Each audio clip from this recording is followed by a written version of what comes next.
Noah's deliverance. Then God remembered Noah, and every living thing and all the animals that were with him in the ark. And God made a wind to pass over the earth, and the waters subsided.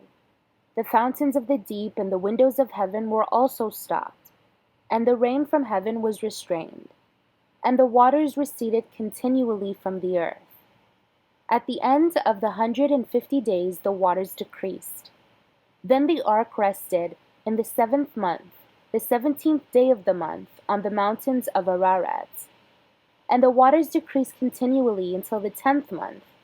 In the 10th month, on the 1st day of the month, the tops of the mountains were seen. So it came to pass at the end of 40 days that Noah opened the window of the ark which he had made. Then he sent out a raven, which kept going to and fro until the waters had dried up from the earth. He also sent out from himself a dove, to see if the waters had receded from the face of the ground. But the dove found no resting place for the sole of her foot, and she returned into the ark to him, for the waters were on the face of the whole earth. So he put out his hand and took her, and drew her into the ark to himself. And he waited yet another 7 days, and again he sent the dove out from the ark. Then the dove came to him in the evening, and behold, a freshly plucked olive leaf was in her mouth, and no one knew that the waters had receded from the earth. So he waited yet another 7 days, and sent out the dove, which did not return again to him any more. And it came to pass in the 601st year, in the 1st month, the 1st day of the month, that the waters were dried up from the earth. And Noah removed the covering of the ark and looked, and indeed the surface of the ground was dry. And in the 2nd month, on the 27th day of the month, the earth was dried. Then God spoke to Noah, saying, Go out of the ark, you and your wife and your sons wives with you.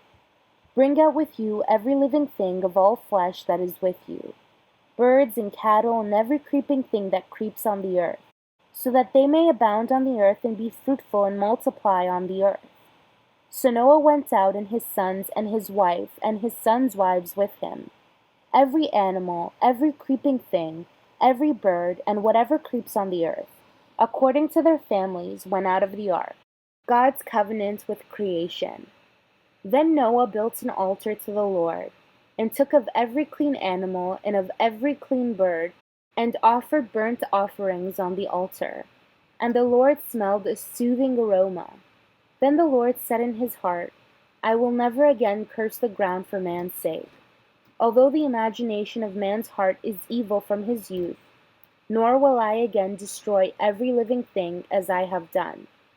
While the earth remains, seed time and harvest, cold and heat, winter and summer, and day and night shall not cease. So God blessed Noah and his sons, and said to them, Be fruitful and multiply, and fill the earth.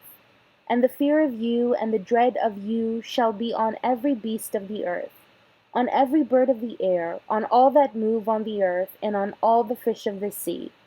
They are given into your hand. Every moving thing that lives shall be food for you. I have given you all things, even as the green herbs, but you shall not eat flesh with its life, that is, its blood. Surely for your lifeblood I will demand a reckoning. From the hand of every beast I will require it. And from the hand of man, from the hand of every man's brother, I will require the life of man.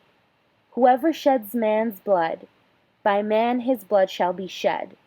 For in the image of God he made man.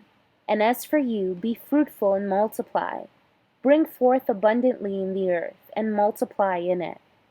Then God spoke to Noah and to his sons with him, saying, And as for me, behold, I establish my covenant with you and with your descendants after you, and with every living creature that is with you, the birds, the cattle, and every beast of the earth with you, of all that go out of the ark, every beast of the earth. Thus I establish my covenant with you. Never again shall all flesh be cut off by the waters of the flood. Never again shall there be a flood to destroy the earth.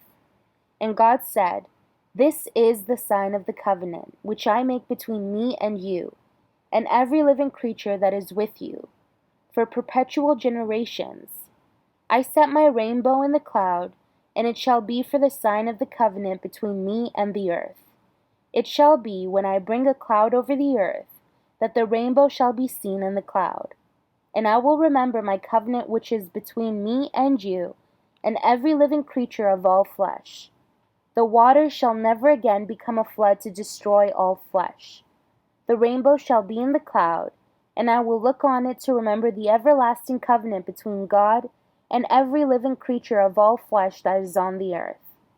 And God said to Noah, This is the sign of the covenant which I have established between me and all flesh that is on the earth.